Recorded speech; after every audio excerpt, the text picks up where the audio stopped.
নমস্কার বন্ধুরা, চলে এসেছি আমি আরেকটা রেসিপি নিয়ে আপনাদের সামনে। আজকে আরেকটা রেসিপি দেব বিটরুটের।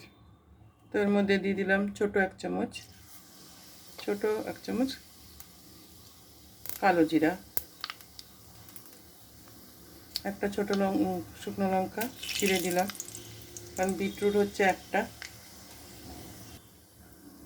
শুকনো লঙ্কাটা এখন উল্টে দেবো, একটু কালো হলেই ব্যাস হয়ে গেছে কালো।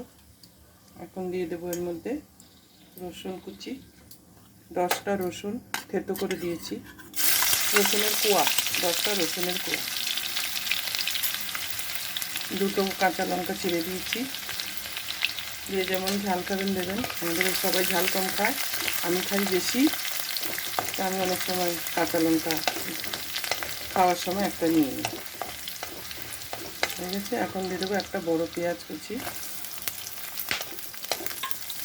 এখন এটাকে ভালো করে, পেঁয়াজটাকে ভালো করে ব্রাউন করে ভেজে নেব।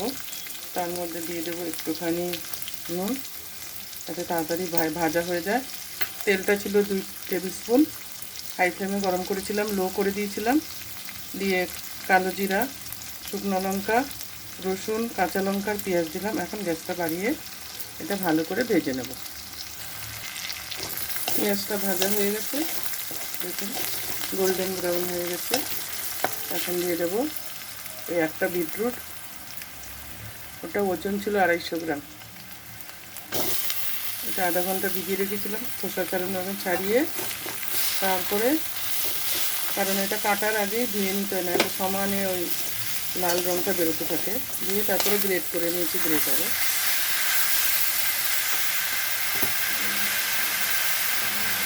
অন্য একটা গ্রেটারে গ্রেট করে নিয়েছি বিটরুটটা। এখন দিয়ে দেবো এর মধ্যে হলুদ গুঁড়ো ছোটো 1 চামচ,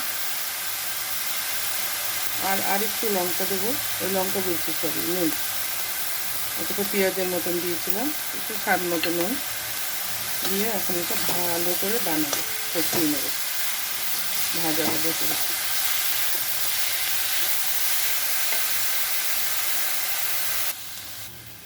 এই রান্নাটা করতে বেশিক্ষণ সময় লাগে না, 5 থেকে 6 মিনিটের মধ্যে হয়ে যায়, যা আগে কাটাকুটিতে সময় লাগে। তো দেখুন আমার এটা হয়ে গেছে, এখন গ্যাসটা বন্ধ করে দেবো।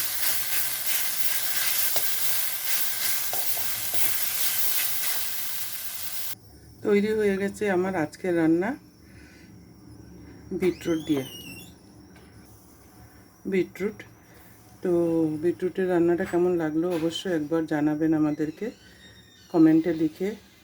লাইক করতে ভুলবেন না, শেয়ার করবেন বন্ধুদের মধ্যে, আর সাবস্ক্রাইব করতে অবশ্যই ভুলবেন না। আমার বেল আইকনটা বাজিয়ে দেবেন, তো আমার নেক্সট রান্নার রেসিপি আপনার কাছে চলে আসবে।